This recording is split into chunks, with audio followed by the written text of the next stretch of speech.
Bueno,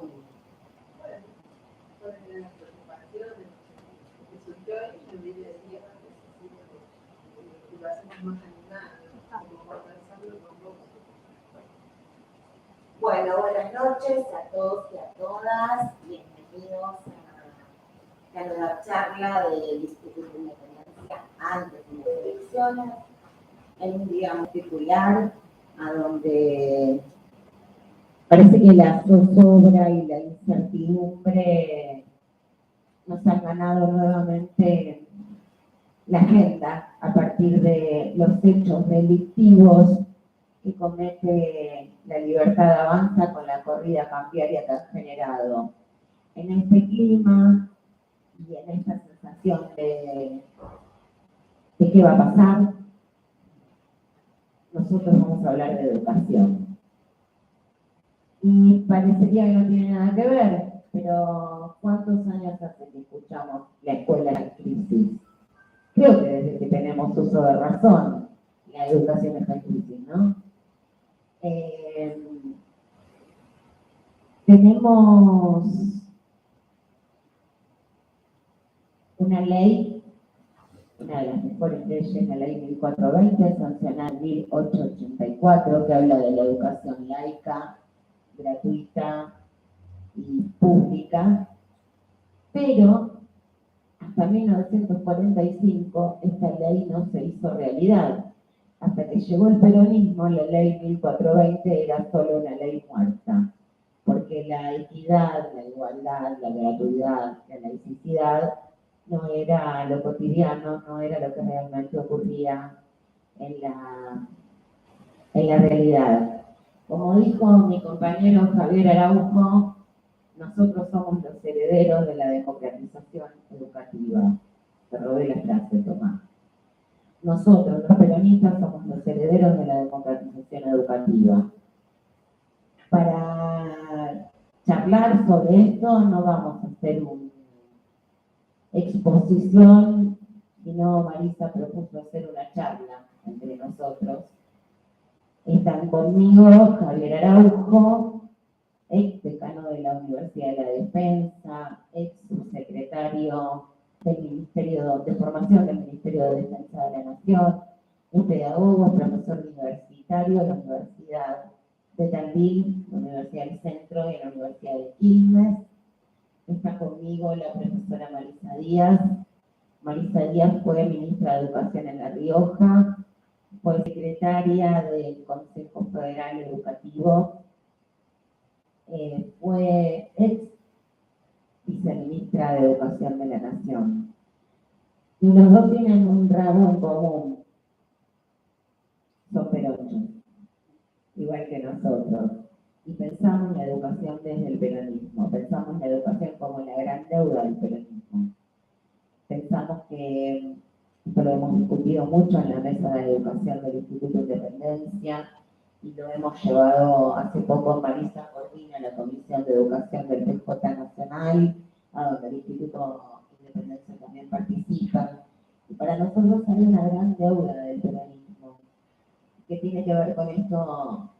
Una vez Jorge Costea, refiriéndose a cultura, habló de la tercerización, como que en educación siempre tercerizamos el proyecto educativo. Y un proyecto educativo no es otra cosa que el marco, lo que le da forma a un proyecto político. ¿Me dije? No, me sonó raro esto. Y nosotros como peronistas nos debemos un proyecto educativo estratégico, siempre a pesar de la Ley de Educación Nacional, a pesar de todos los avances que hemos tenido, a veces hasta nos suenan a parche. Y tenemos un país federal a donde no se están cumpliendo, ¿no?, las premisas de un país federal en lo que refiere a la educación. Son varios puntitos, varios temas que vamos a ir charlando entre los tres. Como una mini introducción así, salpicadito. ¿Quién quiere arrancar? A ver, Javi, dale. Bueno, gracias. Buenas tardes a todas y a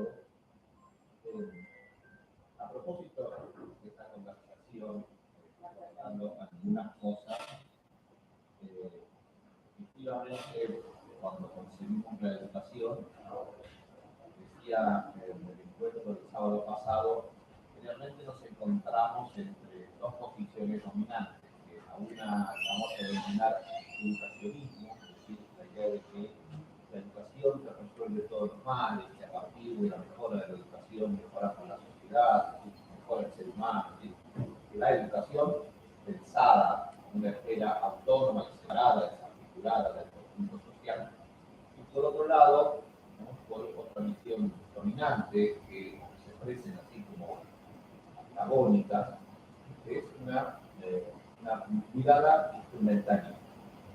Si la primera, digamos, concibe la educación como autónoma y separada, que basta a sí misma, se sostiene y se fundamenta, esa perspectiva instrumentalista concibe a la educación una especie de variable dependiente de otras cosas.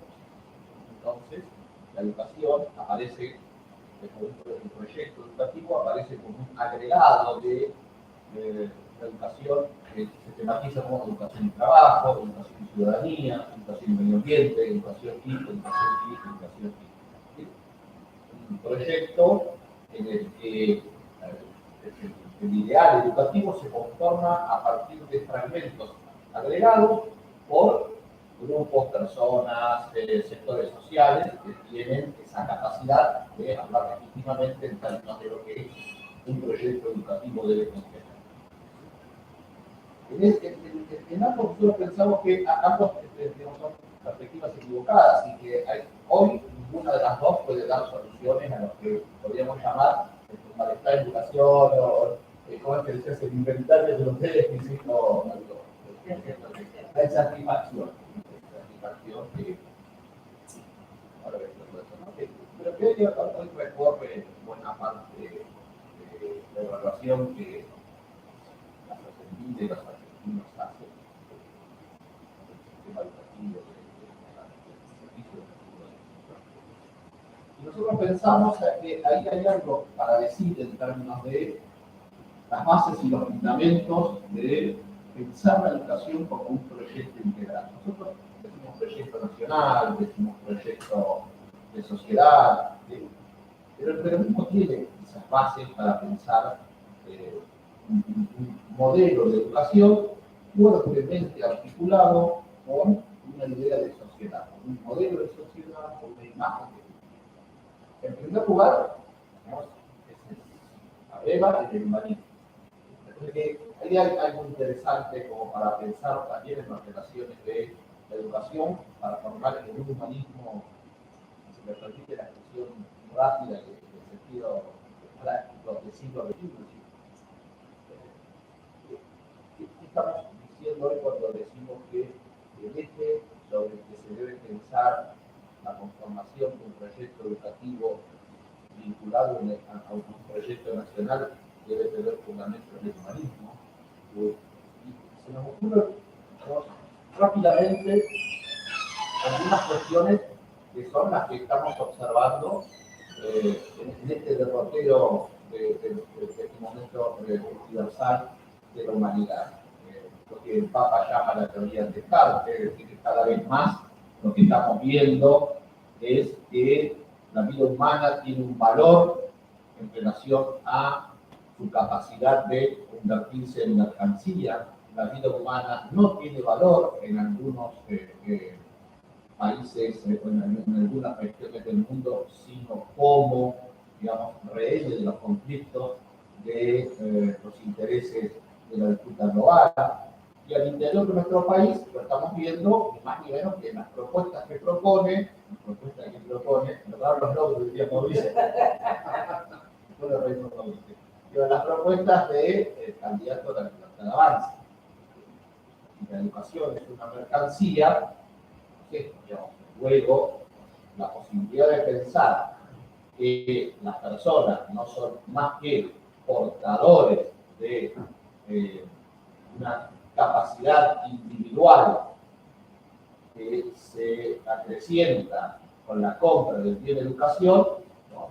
Es un modelo individualista, es un modelo que desancla la posibilidad de que las personas, esos individuos, ligue su experiencia cotidiana con un ideal que sea, como que propone la humanidad, un ideal que es un ideal trascendente, más allá del consumo inmediato de un bien que se consume y que se adquiere en el mercado. En este sentido, también eso que queremos recuperar es ese sentido humanista, ese sentido de trascendencia, ese sentido de proponer una imagen, un ideal de futuro en el que, como sostiene nuestra doctrina, nadie se salva, nadie se realiza en una comunidad que no se realiza. También pensar lo humano es pensar lo común, es pensar un anclaje sobre el que podemos volver a pensar lo común. Hemos discutido que la escuela homogeneiza, ya está esa discusión, ya las tenemos, ya forma parte de nuestro inventario. Lo común no es lo homogéneo. Lo común admite lo diverso, lo común admite lo diferente. Lo común es lo que nos hace sentirnos solidarios los unos con los otros, lo que nos hace sentirnos parte de lo mismo. Que eso que decimos el otro, con mayúsculas, sin la otredad, ¿no? se difumina en aquello que el otro soy yo, ¿sí? No en una posición distópica. Eso me refiero con nosotros. Y luego, digamos, ese humanismo tiene también en nuestra doctrina un elemento que es la justicia social. Nosotros pensamos eso, el humanismo es también una base sobre la cual pensar una sociedad justa. Una sociedad que se ordena según un criterio principal, que es el de la justicia social. Y en ese sentido también, digamos, nosotros pensamos que desde el peronismo tenemos mucho para aportar para pensar este proyecto de país, el proyecto de educación ligado a un proyecto de país. También notaba también un punto más, después seguía porque quería decir algunas cosas. Sí, el micrófono. Quería decir algunas cosas respecto a la universidad, pero como si después esto que he notado aquí, también en esto, pero ligado al concepto de justicia social, va ligado al concepto de democratización. Para ponerlo en términos más claros, cuando hablamos de democratización, decimos y sostenemos, y además parece mentira que tengamos que volver a sostener que la educación es un derecho personal, es un derecho social, es un derecho humano, y es un deber indelegable del Estado garantizar ese derecho. Democratizar la educación es democratizar la sociedad, democratizar la educación. Democratizar la educación es pensar en la participación de los distintos actores sociales en el gobierno de la educación y es pensar también la escuela. Una escuela democrática, una escuela justa. Una escuela donde los saberes que circulan, los saberes que los estudiantes se apropian, los saberes que dominan los docentes, son los saberes sobre lo que una sociedad piensa su relación consigo misma, con el mundo, con nosotros, y que piensa su relación con el futuro. Esos saberes no pueden salir de un diálogo de expertos. Tiene que ser, ¿no?, producto de un profundo debate de todos los actores sociales. Ese es un principio de participación básico para pensar un modelo democrático de educación, que es pensar también en mecanismos democráticos de una sociedad que se relaciona con la escuela. Y eso requiere también una escuela, ¿no?, con valores, o se pretende a sí misma formar en la democracia y en la. Javier hablaba del intercambio de la escuela-comunidad, la escuela y la comunidad, y de estos saberes no tienen que salir de un conjunto de expertos, pero tenemos más de 50 sellos que andan dando vueltas por ahí. Podemos enumerar, por ejemplo, Argentinos por la Educación, que vaya a saber quiénes los reconocieron como expertos y que están generando actualmente una suerte de sentido común sobre la educación. Esto con lo que nos corre la derecha, ¿no? Los pibes no saben leer, nos corren con la desigualdad, entonces nos dicen que los chicos del interior de la patria saben menos que los de la ciudad de Buenos Aires. Por ahí superar esto en un modelo educativo democrático es realmente empezar a pensar en la escuela como comunidad. ¿No, Marisa? Hola, buenas tardes. Retomo algo de lo que planteaba mi compañero Javier en relación a cómo la ciudadanía y también los sectores de poder a veces piensan en el proyecto educativo de un país. Y esta cuestión de casi utópica de que un proyecto educativo en realidad es el único responsable de la transformación de la sociedad, es una afirmación, una posición que lo que puede generar es que como no podemos todo, no podemos nada. Y ahí solemos caer en el sector educativo en una trampa que pocas veces podemos dilucidar, que es que, bueno, como no podemos todo, no podemos nada, y en lo poco que podemos hay que salir pronto y rápido. Entonces, las salidas a veces en el sector educativo son salidas instrumentales. A problemas complejos, soluciones fáciles. Entonces, la escuela, que ha deshilachado su capacidad de convertirse en una comunidad de análisis, en una comunidad de trabajo, se la bombardea con estrategias de financiamiento, con estrategias de aplicar estos pasos y la realidad va a ser mejor, o con la tentación a veces de fragmentar las decisiones que la política lleva a cabo con las cuestiones materiales, ¿no? Sabemos que sin materialidad, sin recursos, sin financiamiento, las posibilidades son otras. Los derechos van a menos, la capacidad de una escuela más justa, la capacidad de la inclusión se debilita, pero también el recurso sin sentido, sin dirección, sin norte, es un recurso que se pierde, que se diluye en un hecho que no tiene horizonte. Entonces pensaba que a esta cuestión que no podemos todo, no podemos nada, se le cruza una nota de época que es una profunda insatisfacción con respecto a las condiciones de vida que tenemos, y en esas condiciones de vida, esta escuela pública que no es la que deseamos, no es la que tuvimos, no es la que añoramos. Entonces, este sentido común que alimentan estas organizaciones, no solo las alimentan, las cristalizan, las potencian y las transforman en herramientas.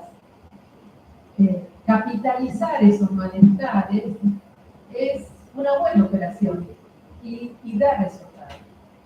¿Por qué? Y porque vamos, algunos autores dicen, construyendo mito tras mito con respecto a lo que la escuela no puede. Entonces, la crítica se convierte en un mito. Sabemos que los mitos no tienen por qué comprobarse, ¿no? Tienen algo de verdad, tienen algo de ficción, pero nadie se pone a ver si es cierto que tal o cual afirmación es absolutamente real. Entonces el mito va avanzando. La escuela no puede, los docentes no saben, vivimos de paro, no hay progreso en el sistema educativo argentino y no hay un capítulo que siga eso, no hay una vuelta de hoja donde nosotros podemos ver que esas afirmaciones no son tan ciertas. Y a medida que pasa el tiempo, esto que decía Daniela, esta escena fija, como de una crisis perpetua, sin matices, sin tonalidades, sin diferencias, se va haciendo propia. Y terminamos creyéndonos que la salida es la educación privada, estamos creyendo que ciertas formas de tercerización también son las mejores, y el proyecto se convierte en un enunciado que está lejano, ¿no? Estaría bueno tener un proyecto educativo, pero mientras tanto, mientras lo logramos, vamos por acá. Me parece que la urgencia del momento, tal vez, si estoy pensando en esta cotidianidad que nos atraviesa, es volver a encontrar el sentido de por qué un país tiene que tener un proyecto educativo. ¿Qué sentido tiene para la ciudadanía, en particular para los excluidos? ¿Qué sentido tiene tener una escuela que valga la pena? Parece una afirmación casi de modelo, ¿no? Volver a decir por qué un país tiene que tener una escuela que valga la pena, y en este caso, como para nosotros es parte de nuestro deber, una escuela única que valga la pena. Y la verdad que creo que como pocas veces atravesamos en estos 40 años de democracia un momento tan crítico en que esta pregunta tiene que volver, pero tiene que volver con respuestas nuevas. Es decir, respuestas más contundentes, respuestas que nos permitan pensar hacia adelante, no solo evocar la tradición. Argentina tiene una tradición altamente distintiva en Latinoamérica, en el mundo, nuestras tradiciones, nuestros logros académicos, nuestros avales como sociedad, fruto de un proceso educativo de muchas décadas, es indiscutible. Pero con las cosas de la abuela, si no lo puedo plantear en esos términos, hay que seguir adelante. Esas cosas no alcanzan para solamente saber que las tenemos y valorarlas, no alcanzan para eso. Y acá hay varias cuestiones a pensar, es decir, ese horizonte tiene algunos núcleos de problemas, tiene algunas cuestiones que son, uno diría, componentes irrenunciables de una empresa de trabajo. El primero de ellos es la escuela. Cómo se organiza, cómo funciona, quiénes albergan, qué proponen, cuánto tiene de justa la escuela que tenemos. Estoy hablando de las escuelas, no la escuela argentina como una abstracción, sino todas las escuelas del Norte Grande, las escuelas de la Patagonia, las escuelas de las escuelas, digo, las escuelas que están en el interior del interior, digo, ¿qué pasa con todas esas instituciones que son instituciones del Estado, que son instituciones que tienen un proceso claro de trabajo con la transmisión, con la cultura, con los bienes? ¿Qué pasa con todo eso? ¿Qué pasa con los que trabajan en ellos? Y otro núcleo fuerte es la formación de nuestros docentes. ¿Qué hacemos con esa formación? ¿Hacia dónde va? ¿Alcanza con más años de formación como tenemos desde el 2006 para acá? ¿Alcanza con el cambio de planes? ¿Alcanza con pensar que hay que articular más esa formación con el puesto de trabajo, con la condición laboral? ¿Qué pasa con el financiamiento? Estamos en este momento en las vísperas de la presentación de un proyecto que reafirma la necesidad de financiamiento, y sabemos que el financiamiento direcciona, fracciona decisiones, pero ¿para qué usarlo? ¿Con qué sentido? ¿Con qué finalidad poner más recursos que sostengan lo que hacemos?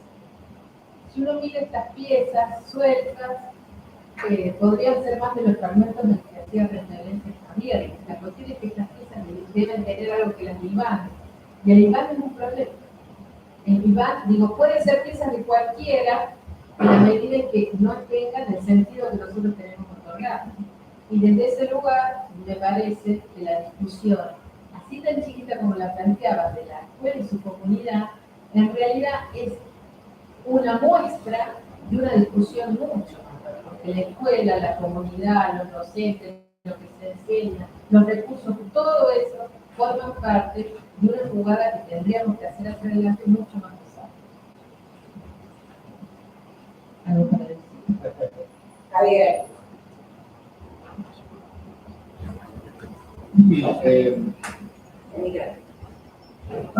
Bien. Tengo puntos bien tirados. Sí, pensando en términos de lo que decías, para ir desgranando, no para conformar, digamos, unos lineamientos, sino para ir pensando en términos de ideas fuertes. Pensaba en términos de la formación docente, que vos habías. Y allí, digamos, uno puede verificar que se han hecho, hemos producido cosas, se han armado, se han creado instituciones, docentes, ha habido un esfuerzo del Estado de educación, ¿no? Se ha puesto en la agenda, se lo ha regularizado, se lo ha colocado en la agenda. No, y pensaba que todavía allí tenemos algunas cosas que pensar en relación a tres cuestiones. La primera, la articulación de los institutos de formación docente, institutos superiores de formación docente con las universidades, un proyecto colaborativo, un marco de colaboración entre las universidades y los institutos de formación docente. La segunda cuestión, podríamos llamarlo un nuevo marco, un nuevo espacio de discusión en términos de todas las jurisdicciones, o los responsables de las jurisdicciones, para conformar, así como decimos, un marco común de la formación docente, a sabiendas que son todas y cada una de las provincias las que tienen la competencia para la formación docente. Cómo crear un marco que permita tener, ¿no?, elementos de formación de docente común. Y una tercera, que, como decía, las materialidades docentes, ¿no?, que requiere de pensar en términos de sector, así como pensamos en términos de incrementar el presupuesto para las universidades o la formación universitaria, destinar un presupuesto que esté vinculado a la creación de nuevos institutos, de soportes tecnológicos y materiales adecuados para la formación en el momento actual. Ahora, digo, sobre eso me gustaría escucharte, a ver,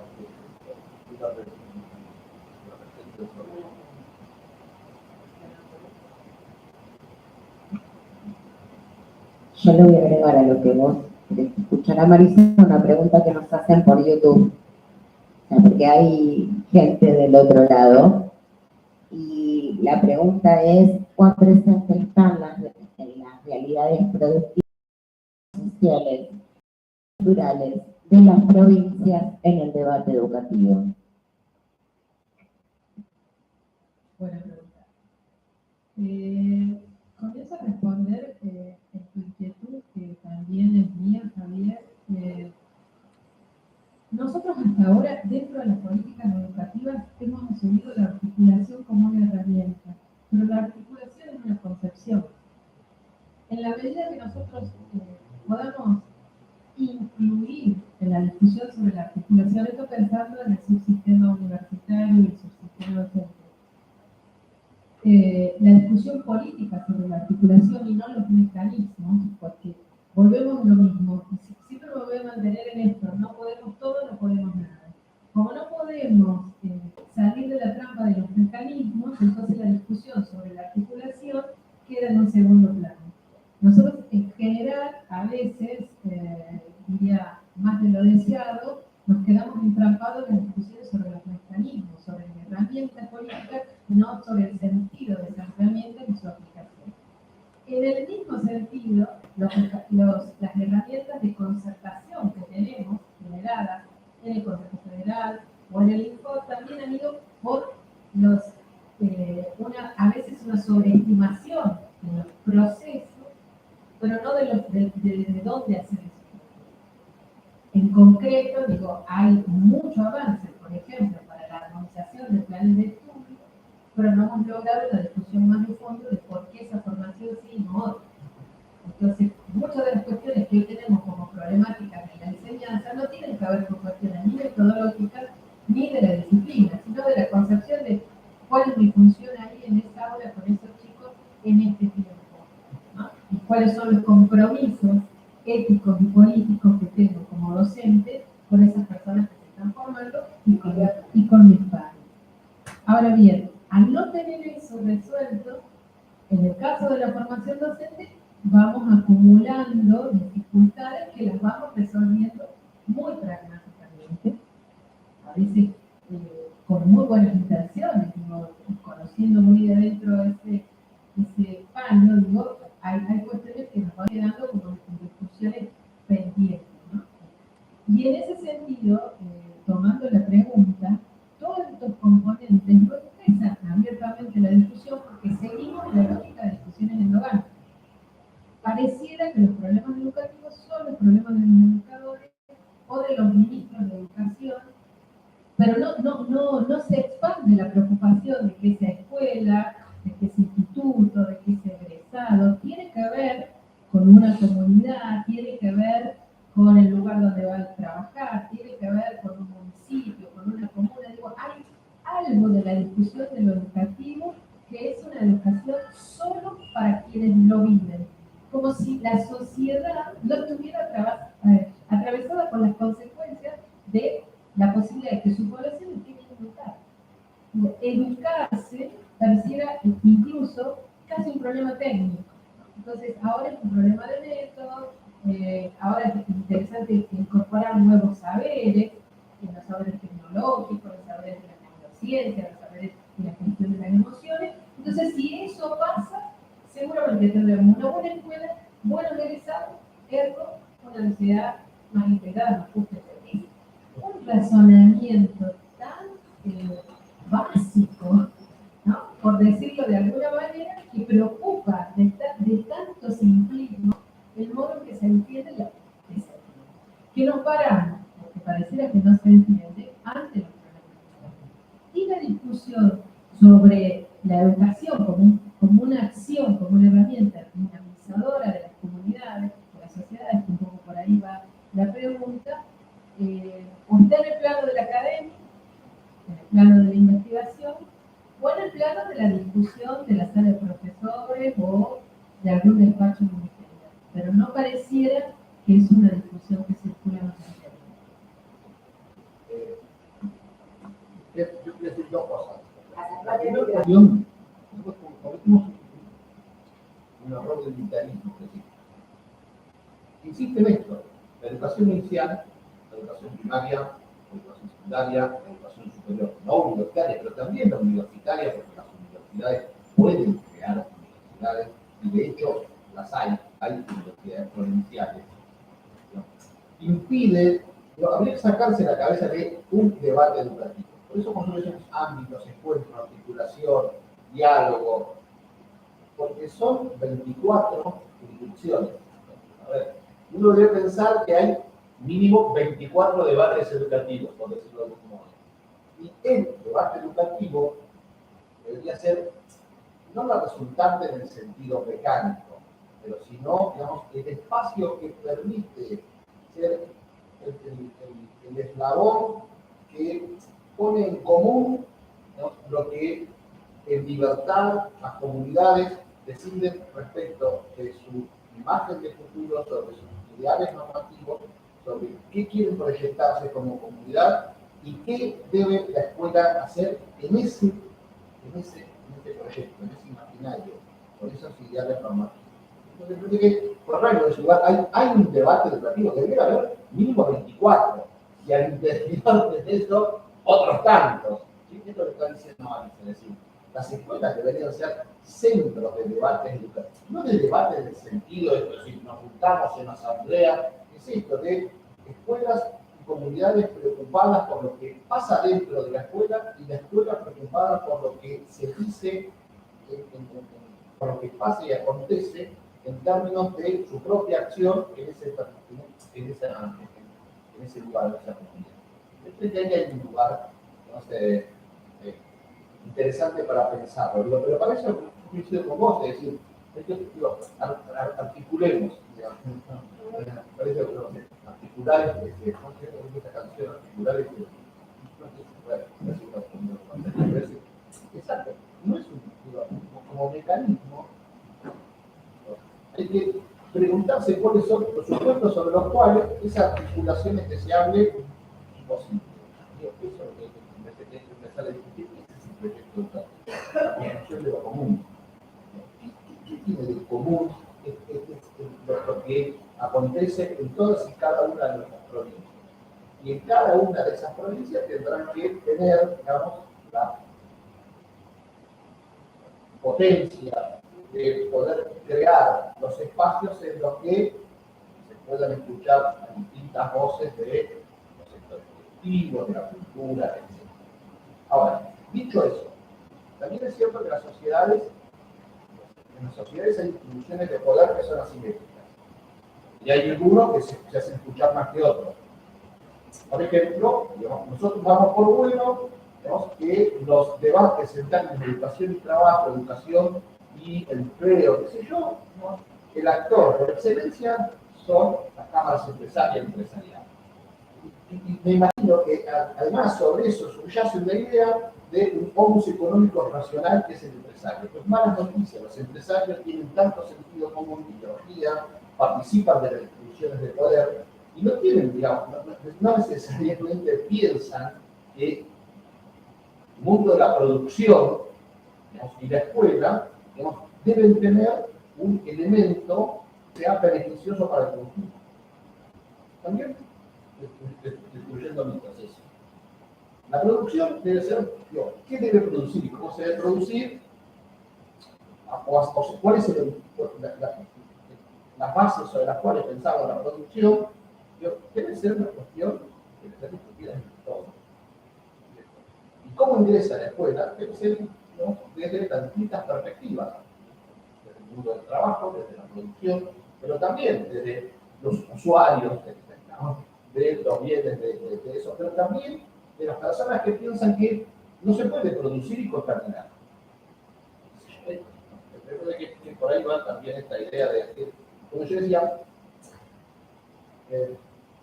porque si no, vuelvo en esto, de pensar un proyecto educativo como el aporte de los fragmentos que se expresan en términos de lo educativo, no contribuye más que a hacer un listado de agregados en los cuales, digamos, están todos diciendo y termina siendo, digamos, una especie de ensalada que no tiene más contenido, que decimos entre todos. Después, digamos, todos se quejan porque tiene un poco de esto, un poco de aquello, demasiado de esto, demasiado de aquello. En ese sentido, lo que hay que pensar también que no hay una cosa así como la educación, ¿no? Digo, pensar en distintos ámbitos donde, digamos, eso que llamamos educación se actualiza. Y quería hacer el momento para cambiar. Simplemente de afirmar esta cuestión de recuperar algunas preguntas que son estratégicas. Para mí la pregunta por lo común es tal vez la pregunta más ordenadora de la posibilidad cierta que tenemos, que no siempre llevamos a cabo de construir un proyecto, porque lo común no solo alberga la diferencia, lo común ordena la operación política sobre la vida. Y la discusión sobre lo común también tendría que llevarnos en este caso en particular, a discutir el federalismo, porque en pos del federalismo puede haber muchas interpretaciones sobre qué es lo común. Y desde posiciones que ya conocemos de homogenización, como decía Javier, con las cuales surgió el sistema educativo argentino a la fecha, las lecturas sobre los intereses y las desigualdades que tiene hoy el federalismo educativo también son perfectibles. Nosotros no podemos decir, sobre todo en nuestros gobiernos, que no se han atendido las desigualdades. Hay hechos contundentes desde las cuales nosotros podemos afirmar que es cierto, que son políticas que han mirado todos los grupos. O sea, en eso nosotros no podemos dejar de reconocer eso como un haber, como una fortaleza. Ahora, pasar a un segundo paso, avanzar sobre eso, tomar eso como una línea de base para seguir avanzando, implica sentarnos a discutir qué entendemos por un sistema educativo federal y cuáles son las condiciones que deberíamos, si están, profundizar y si no inventar, para que ese federalismo aporte lo más pronto que pueda grandes brechas que todavía existen en nuestro país.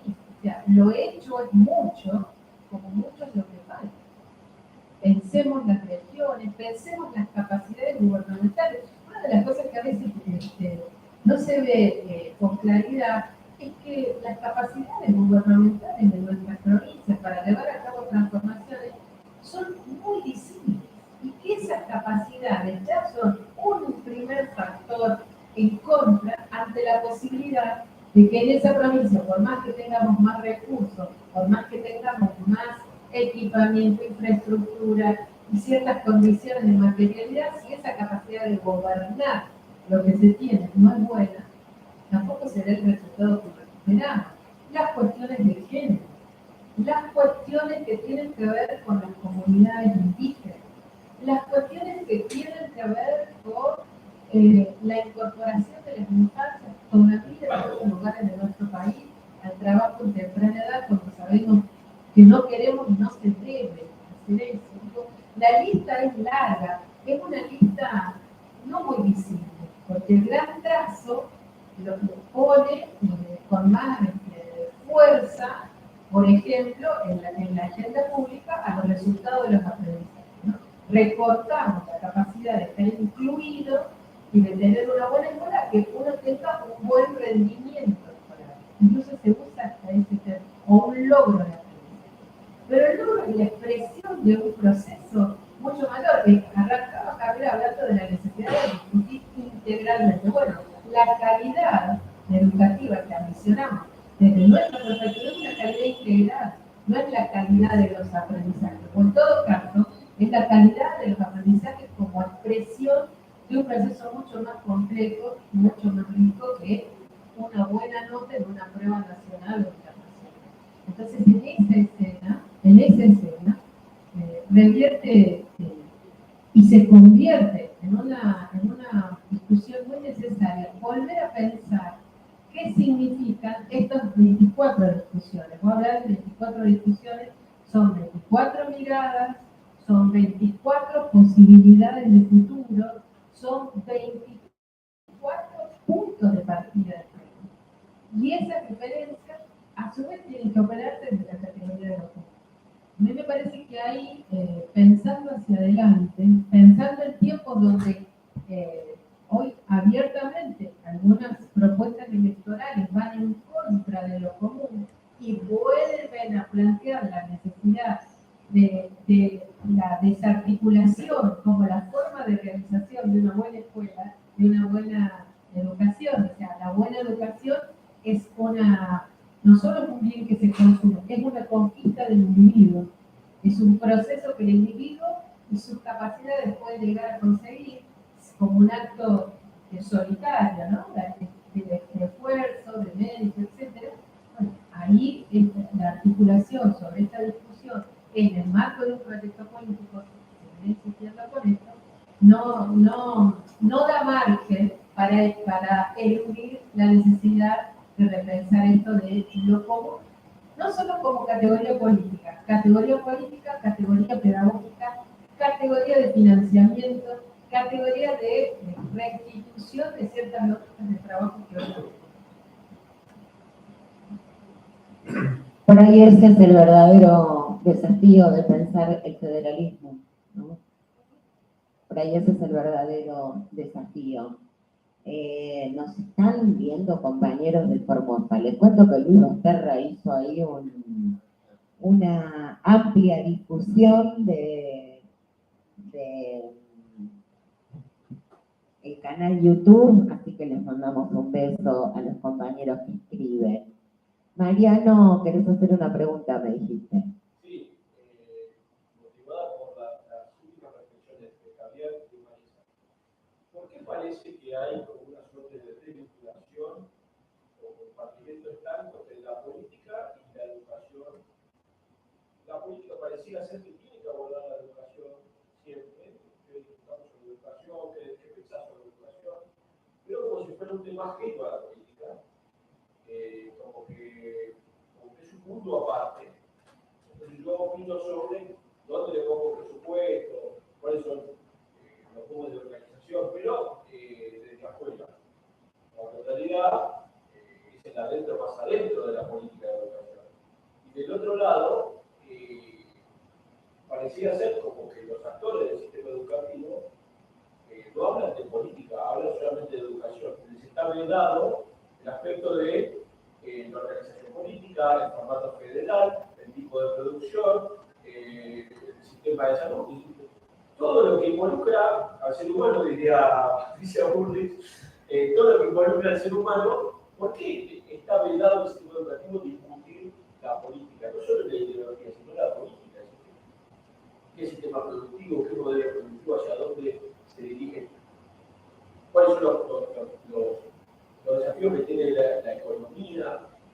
¿Por qué no está eso presente también en el debate educativo de los actores educativos? Si es que yo no estoy equivocado y se equivocado. Al principio empecé diciendo que teníamos una deuda que era pensar un proyecto educativo, que el peronismo tiene una deuda, pero los que saben son ellos. Así que ellos te van a contestar. No es que haya un saber experto ahí, sino digamos, está bueno como una reflexión. Mira, nosotros siempre decimos, en pedagogés, educólogos, siempre decimos que más explícito, menos explícito, toda educación tiene unos presupuestos éticos y políticos. Lo que llamamos la eticidad y la politicidad de la educación. Nosotros creemos que en un debate honesto intelectualmente uno debe decir desde qué presupuestos políticos y desde qué presupuestos éticos habla. Cuando nosotros decimos un proyecto educativo, estamos pensando precisamente en un fundamento político, es decir, que la educación tiene un claro fundamento de orientación ético-política. En esa discusión tiene que traer la escuela. No puede ser que, por ejemplo, nosotros convoquemos a un congreso de filósofos y moralistas para discutir el sentido ético y, no sé, ponele, qué sé yo. ¿No? Y luego eso queda como un contenido que es simplemente transmitido. No, tiene que ser discutido. Eso forma parte de la formación.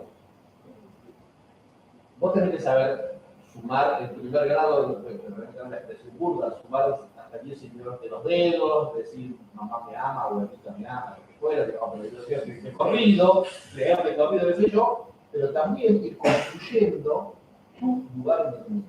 Y ese lugar en el mundo no se puede construir pensando en los individuos separados del destino de su comunidad. Y es una política. Y no hay un destino de la comunidad sin fundamentos éticos. No hay, no lo hay en serio, porque ni bien uno desembrosa y analiza eso, te lo encontramos. Nosotros decimos, nosotros tenemos fundamentos éticos. Fundamentos éticos, cuando decimos la justicia social debe ser el ordenador de una sociedad, también nos permite pensar en términos de las dos modalidades de una justicia social. No hay justicia si no hay una distribución equitativa, igualitaria de los bienes que son considerados valiosos en un momento en una sociedad dada. Pero tampoco hay justicia si se inhibe o se prohíbe o se excluye la participación del sentido común, en el sentido del reconocimiento de las distintas personas de debatir en los espacios comunes el destino de su propia sociedad. Nosotros pensamos en eso. Ahí hay, por decimos, lo común va por ahí. Que nunca es algo realizado. Por eso conocemos horizontes normativos. Es eso, la idea es esa. La idea de que la nación puede en un momento alcanzar los deseos que se consolida es como, mira, yo creo que como a mi alumno una frase tonta y la tengo que cambiar, porque no se sabe ya quién es el director técnico básico. Cuando así me decían, usted para mal los jugadores, decía yo los paro bien, pero cuando el partido empieza los jugadores se mueven. Bueno, cuando uno hace un proyecto político es lo mismo. Cuando vos querés hacer un proyecto político, vos movés tu ficha. Bueno, hay adversarios también, pero también las propias apropiaciones y los propios aprendizajes que las personas realizan y en la medida en que van efectualizando los logros, el escenario cambia. Entonces, y la escuela, primero, no puede ir detrás de todo eso todo el tiempo. La escuela siempre, las instituciones llegan tarde, eso es más de suyo. Pero sí puede tener, digamos, se me permite la expresión, que no es exacta, no es precisa, pero quiero decirlo, tienen la vocación de ser parte de esos diálogos, de esos encuentros, de esos lugares de participación. Eso es discutir política, como vos decías, no discutir ideología. Porque en la escuela sí se discute de política, en la escuela hay ideología. Otra vez, desde el pedagogés, cuando el amigo que dice se adoctrina, no está diciendo nada nuevo, ni siquiera desde el libertad. Pero no está diciendo nada que nosotros no hayamos leído. El marxismo le llamaba arbitrarios culturales. Bueno, ¿por qué digo? Porque hay un conjunto de cosas que democráticas, con mayores participaciones o no, alguien decide qué es lo que se debe enseñar en las escuelas primarias, secundarias, y qué es el contenido. Eso también es política. Ahora, discutir la política no es discutir, por eso decíamos con Mani, digamos, que se junten, digamos, los expertos y que se junten, digamos, los actores interesados, qué sé yo, en las cámaras empresarias, las eso es una discusión, sí, también es un imposible. Decimos que discutir política, cuando pensamos en términos de una comunidad organizada, pensamos que eso debe ser una discusión que debe estar al alcance de todas y todos los que van a sufrir o gozar del destino que se le dé a la escuela.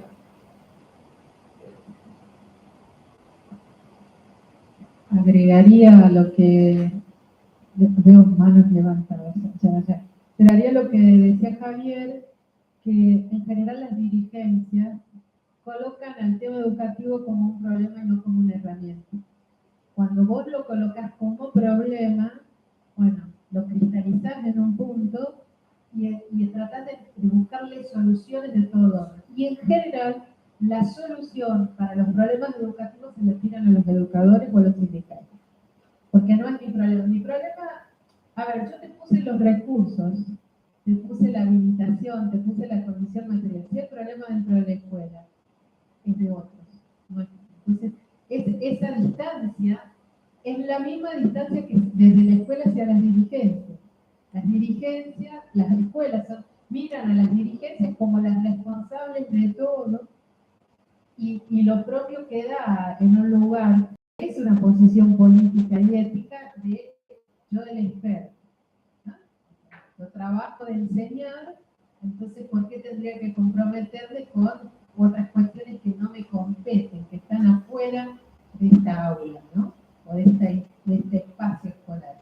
Y esa distancia no se ha achicado. Cuando hablábamos de las brechas hace un momento, una de las brechas más fuertes es cómo se achica la distancia que hoy existe entre la percepción de la política a las políticas educativas y cómo las políticas educativas ingresan en la agenda pública con otra fuerza, con otra centralidad, porque declarativamente lo tienen, pero en términos de la materialidad termina siendo algo que quema un poquito, ¿no? Entonces, bueno, ¿de quién es el problema?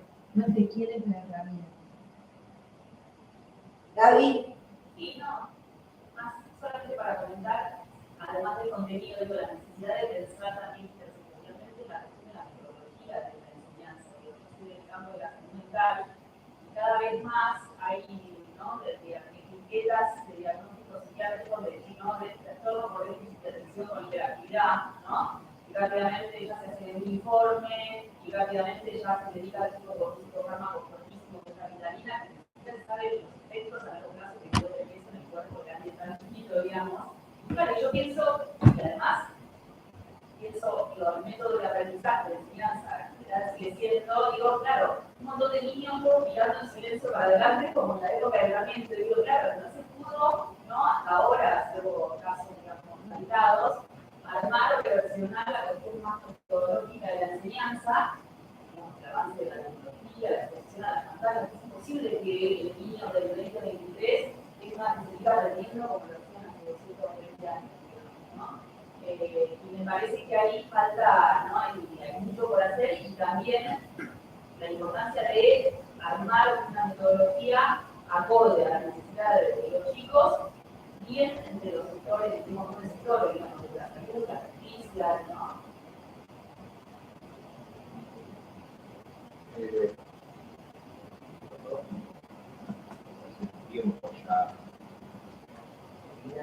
Sí, en broma decíamos de cómo tratar el síndrome del niño, de cerrar la pelota. Claro, que el niño deja de estar, que eso no se dice. Y hay una tradición, digamos, una intervención de psicología, de psiquiatría, o en términos de conformar un saber un saber que colabora con la educación y eso es un tema y esto se ha sido abordado, digamos, ha habido mecanismos porque así como eso tuvo su auge, ¿no? Sería 20, 25 años atrás, también ha entrado en la discusión respecto a que la discusión metodológica, digamos, ¿qué pasa con los niños, ¿sí? Que tienen otras configuraciones en términos de la construcción de su subjetividad, su lugar en el mundo, producto, por ejemplo, del acceso tempranísimo a la tecnología, a esta tecnología, ¿sí? Me queda así, digo, a esta tecnología digital, ¿sí? Sobre eso no puedo hacer más que compartir esa preocupación que vos tenés, digo, porque ahí sí tenemos que forzarnos a pensar, ¿no? La escuela, que ya hay también sobre eso, ¿no? Digamos que si la escuela graduada, si la escuela, digamos, con espacios, digamos, bueno, la escuela graduada es también la escuela con espacios tramitados para primero, para segundo, para primero A, para tercero B, que yo, que va más allá de la incorporación que debe hacerse, ¿sí? De las tablets o de ahí hay algo para pensar en términos, no te acordás de Marisa, como no podemos, vamos a ver qué hacemos. Pero quiero decir, no, porque es complejo, de verdad, digo, porque no implica solo un problema de metodología de enseñanza, sino de reordenamiento. Por eso vamos a hacer cosas pequeñas, muchas cosas pequeñas. No, pero va por ahí, sí, pero que implica eso, un reordenamiento de cómo pensamos, lo que decimos, la escuela primaria, porque iniciar eso ocurre, porque es otra excepción, pero sí, sobre todo en primario, y sobre todo en secundario, totalmente, más allá de... No es complicado. No, algo así, sí. No, y el caso de iniciar también es abismal. Me acuerdo cuando mi sobrina, cuando empezó mi carrera de primer grado, piedra se sentó y le dijo, iba a aterrorizar, y decía, no, yo solamente puedo correr en el recreo, me dijo. O sea, no puede creer lo que estaba pasando. Claro, un día antes estaba correteando, me estuve por ahí. Claro, sí, claro. Vos querés hacer una pregunta, pero también no, feliz, dale. Yo quisiera un poco preguntar o pensar con ustedes, o no sé, ustedes saben lo que yo. ¿Qué pasa con los docentes?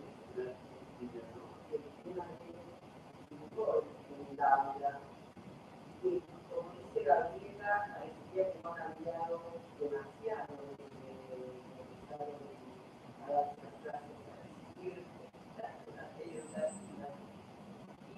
y dado los contextos donde esta relación con la política, con el medio, con el entorno social, cultural, la situación específica de Argentina, cuando el usuario de realidades, una poesía, los docentes mayores que por ahí no son los estudiantes, sino los autores adentro de la escuela, que son tan propios ahora ya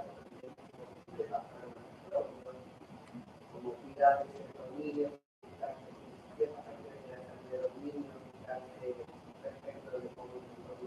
social, cuidando el tema de la violencia, un poco incluyendo distintas situaciones que no son el mero hecho de enseñar.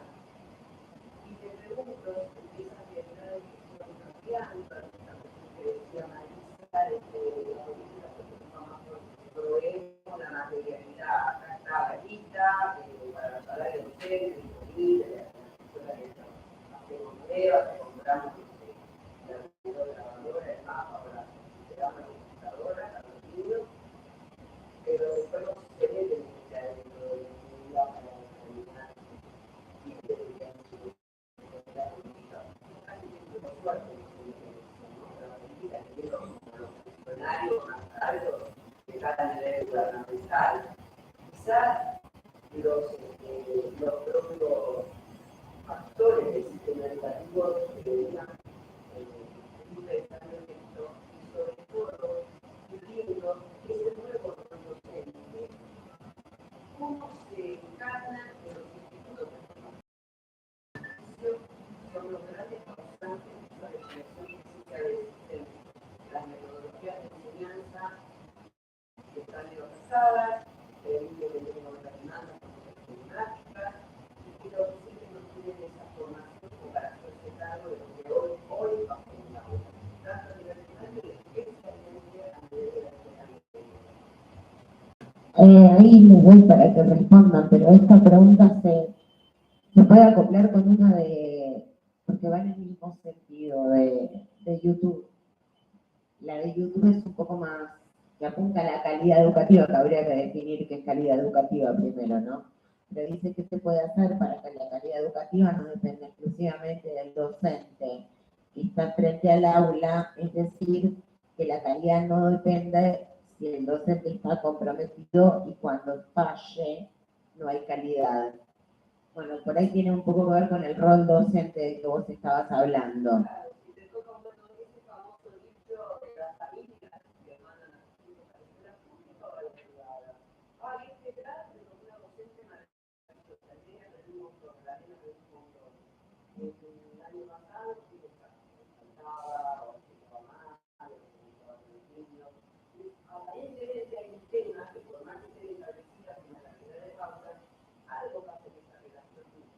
Aula, niño, metodología, objetivos, no sé qué.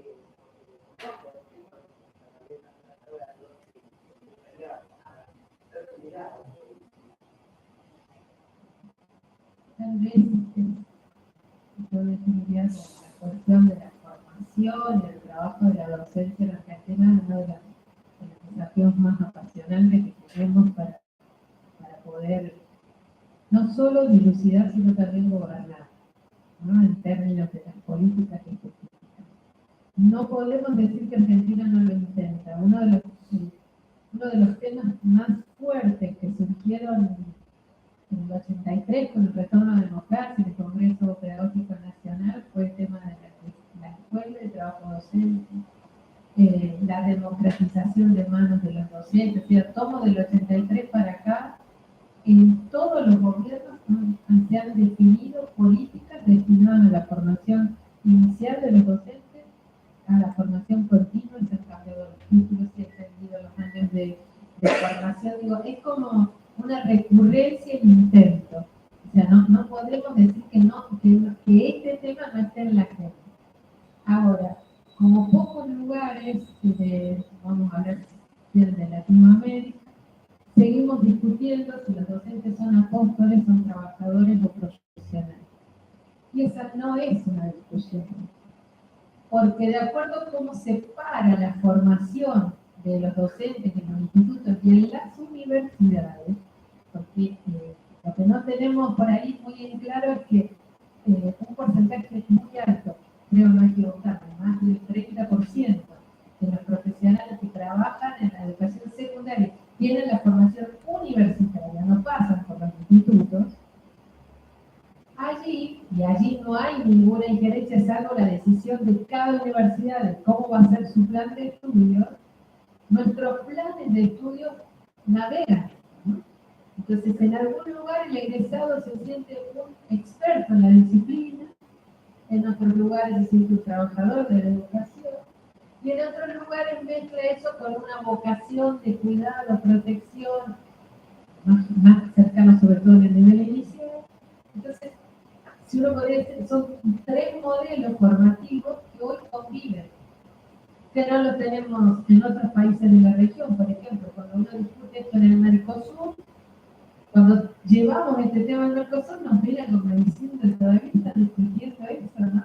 Porque tienen como muy saldada una concepción, una, y con esa forma.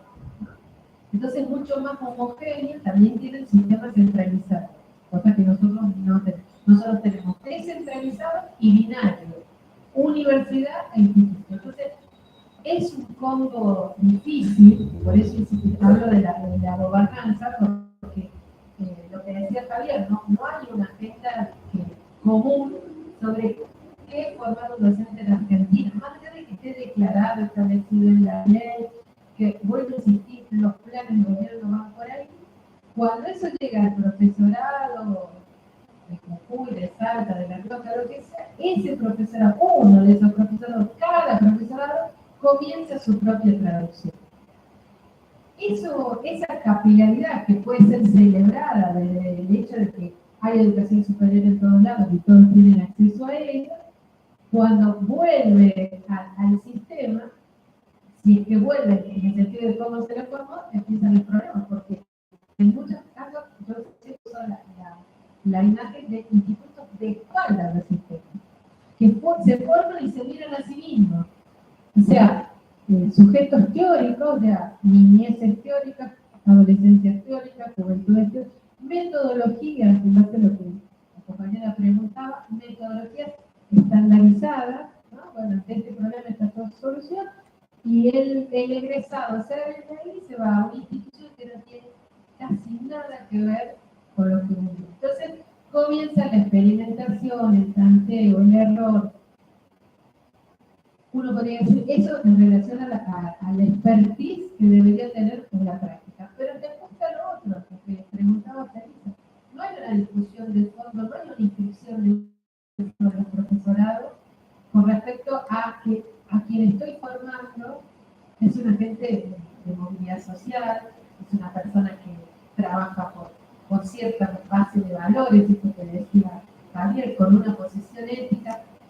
Esa formación termina siendo muy teórica. O sea, no es que no hay que, si uno mira los planes de estudio, esos contenidos están. Ahora, ¿qué pasa? Con ese formador que está formando al otro, que transmite ese profesorado, ¿y qué pasa con la práctica? Si se sigue o no acompañando a esa persona cuando tiene su primer ingreso en una escuela que se lo come en 6 meses. En 6 meses le enseñó todo lo que puede o no puede, y en 6 meses uno dijera una profesora de práctica de ecológico no lo reconocía en mi egresado. Es pobre, ¿no? Bueno, esa es la cotidianidad. Por eso te decía que es uno de los problemas más difíciles, porque hay algunos toques, y yo sumándome a esta cuestión de abrir de lo propositivo, sería muy saludable que pudiéramos tener una ley nacional de formación docente que regule de otra manera la formación, que establezca los básicos comunes, que la declare formación estratégica, que le ponga los recursos específicos para la formación, que no es cualquier financiamiento, no es cualquier equipamiento. Hoy tenemos profesorados que funcionan en las salas de nivel inicial, ahí se forman. Son algunos le llaman la nocturna, ¿no? de las escuelas. Esto pasa en todo el país. Es muy poca la obra pública destinada a los institutos de formación docente. Es muy poca la inversión que se hace en las provincias para la formación docente. Tanto como se necesita jerarquizar el salario y jerarquizar la formación continua, lo que solemos decir capacitación, perfeccionamiento, es la formación inicial. Y esa formación inicial, al menos en mi posición, necesita un marco normativo mucho más fuerte, que emprende a las universidades que forman docentes y a los institutos, pero en una, cuando digo emprestar, es en el sentido de jerarquizarlo de verdad. Digo, si nos consideramos profesionales, pues formémoslos como tal. Y uno después va a poder exigir como tal, ¿no? porque eso también queda en entredicho, sí, pero no. Bueno, sí sos profesional, pero bueno, tu salario no lo es tanto. Y tu formación, bueno, es la que podemos. Bueno, entonces, ¿es profesional o no? Igual es importante un docente, es importante, bueno, sí es importante, demostrémoslo. O sea, la política tiene que demostrar, tiene que pasar de la declaración a la responsabilidad material.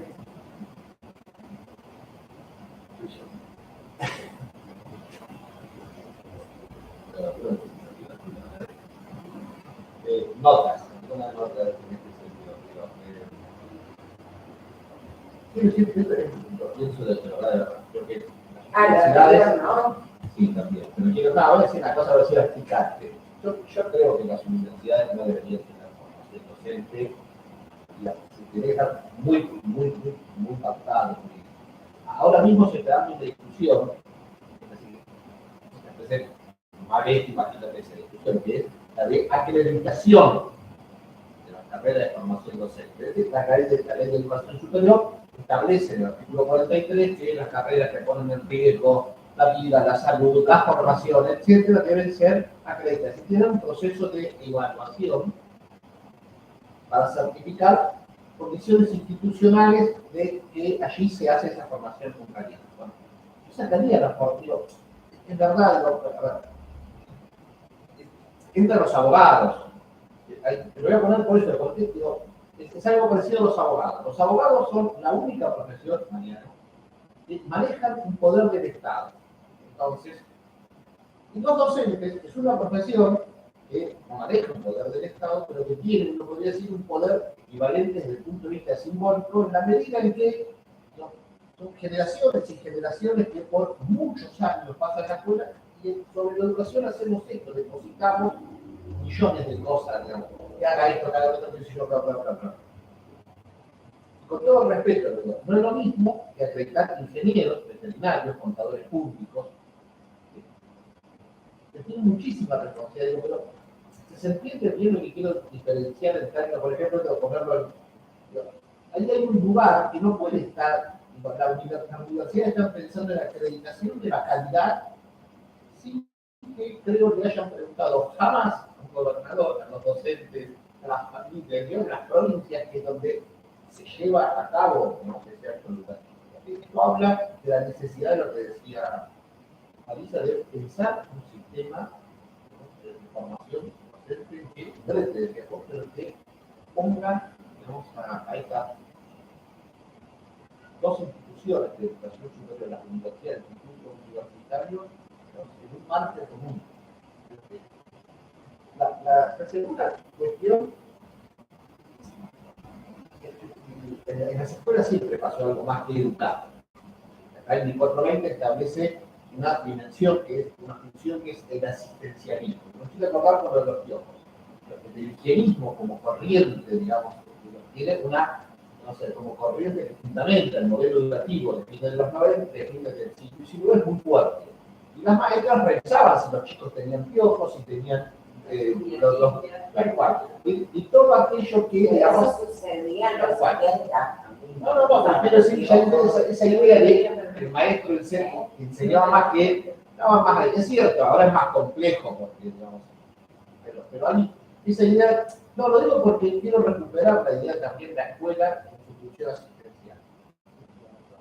Hay que ver, es cierto, que no desborde, porque una cosa es un chico con niña sucia, que yo, pero chica, caso una niña que va sin almorzar, sin desayunar, o sin desayunar, pero quiero decir, no, la idea es recuperar esa idea de asistencialista, o que en la escuela hagamos algo que asuma la complejidad de educar, es más que transmitir una política. La otra cuestión, a mí me gusta pensar esto de ser el docente como profesional, y hay mucho escrito, y hay muchas investigaciones hechas, lo que decía Marisa, investigaciones sobre docentes nobles. ¿Dónde aprende un docente a ser docente? Y las investigaciones dicen, bueno, aprende mucho más en los primeros 5 años, la escuela te coge, es decir, el docente se completa o se forma en un propio lugar de trabajo, donde los referentes de la formación son los docentes experimentados. Si eso sucede, bueno, usemos las escuelas para que eso suceda de un modo ordenado, orientado, digamos, pero hagámoslo, hagamos que eso sea parte de la formación. Tal cual, digo, si eso va a suceder, bueno, ¿cómo pensamos el tránsito o la formación como un tránsito entre los 3, 4 años que dura la formación docente y los primeros 2, 3 años de la secundaria? Eso tiene esa complejidad, como decía Mari, de no solo de logística, organizaciones, pero para pensar. Otra cuestión, decía Mari también, no hay un método. Y no lo busquemos porque no hay. Sí, eso son enseñar es estar en relación con otros. Y lo que me es efectivo en la relación con ustedes, con mi grupo de clase, puede no serlo dentro de 2 años, o dentro de 3, o qué sé yo, con otro grupo. Entonces ahí hay una dimensión también de la profesionalidad, que el concebir no solo al docente como alguien que transmite conocimientos producidos por otros, sino también ponerlo en el lugar del productor con conocimiento que es el saber pedagógico. No que se capacite para saber qué metodologías son las más adecuadas, en esto que decía Mike, que es teórica, que no tengo nada contra la teoría, todo lo contrario, pero quiere decir eso, que la validación en la práctica la pagas vos. Eso. Como todas las profesiones, por otra parte. Claro. Exacto. Y si vas a pagar, claro, si vas a pagar los costos, si vas a recibir los beneficios de una metodología, involucrate en eso. Yo creo que en la formación docente nosotros tenemos que pensar también en el docente que es capaz de producir, en la jerga se dice una reflexión sobre la propia práctica. Aprender, pero no es una reflexión isolada, digamos, una reflexión del individuo que se vuelca sobre sí mismo, desde la nada, porque eso tiene sentido común, es ese lugar de aprendizaje, de discusión, cómo abordar, digamos, cuáles son los métodos, las técnicas, los vínculos que son más efectivos. Debería ser eso también parte del trabajo remunerado que tienen los docentes en la escuela. Si quieren invitar expertos como nosotros, vamos, no, pero quiero decir también con, digo, no, en el sentido de cerrarse mismos, y con otros, con expertos.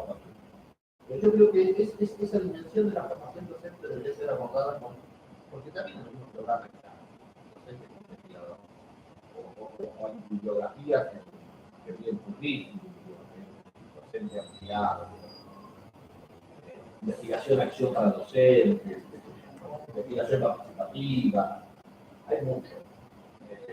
Pero eso tendría que ser parte de la profesión docente. Y luego, por último, hay que distinguir otra vez, por eso es más sencillo, por eso es más sencillo pensar en el nivel inicial primario, en el secundario, que hay otra relación con el saber, y que el docente tiene otra relación con el instituto. Por esto que conocemos como el profesor taxi. Hay docentes que son docentes de 4 o 5, en titular también, es relativamente fácil porque todo es chico, entonces salen corriendo en la bicicleta, entonces pasan de la escuela 4 a la 8 a la 13 y recorrieron en el día 6 escuelas. También hay un lugar ahí, no de descompromiso, pero sí que hay una afiliación institucional con lo que pasa en esa escuela que es menor, que termina siendo ligada exclusivamente a el rendimiento de los alumnos en términos de lo que puedo hacer mientras yo estoy ahí. En lo veo más complejo. Y por último, algo vinculado a la calidad. Yo decía, quitamos la calidad. ¿Qué es lo que es la calidad? Y si nosotros tuviéramos que poner en unas dimensiones de los aprendizajes, sin duda, digamos que el docente que florece va a sonar horrible. El docente es una variable de la calidad. pero como también es un cuerpo directivo. Como también es el sistema. No, digo, en términos de la escuela, es decir, Sí, sí. así como dicen, con un buen docente, que los padres notan la diferencia con su criterio, más bien, más mal, entre un buen docente y un mal docente, también hay buenos directivos, malos directivos. Es difícil pensar, si no es posible, que cualquier cosa que digamos sobre la calidad, como la definamos, y hay algo que está puesto, eso solo se reutiliza, no sé, sigue siendo la variable clave. Es imposible pensar una educación con calidad sin la variable del docente. Es decir, el docente no puede ser, no se puede pensar un modelo de calidad sin pensar, ¿no?, que el docente tiene un lugar clave. Porque yo creo que la pregunta es, ¿se puede pensar un modelo de calidad sin la variación de los docentes? No. Eso lo comparto totalmente, porque a mí, por ejemplo, nunca se me ocurrió pensar en términos de calidad sin el docente un máximo. Porque la pregunta iba por ahí, me parece, ¿no? Digo, que era un modelo de calidad en la que no existan variaciones con docentes, no dependa del docente. No. Y la verdad que un lujazo ustedes dos, ¿eh? La verdad que un lujazo, los compañeros se merecen más que un aplauso. Máximo. Una pizza se merecen los compañeros con cerveza. La verdad que es un lujo, es un placer compartir el espacio de militancia con ellos. Es un placer laburar con Marisa y aprender todo el tiempo, porque yo aprendo un montón de Marisa. ¿Qué decir de Javi? Gracias por haber venido, gracias a todos los que están del otro lado, que mandaron preguntas, saludos y demás. Y hasta después de las elecciones no tenemos programada otra actividad. El martes que viene nos juntaremos para celebrar el 17 de octubre como buenos peronistas que somos. Y el 22 a votar por Massa, no hay otra opción. Es Massa o el abismo. Un abrazo, compañeros y compañeras.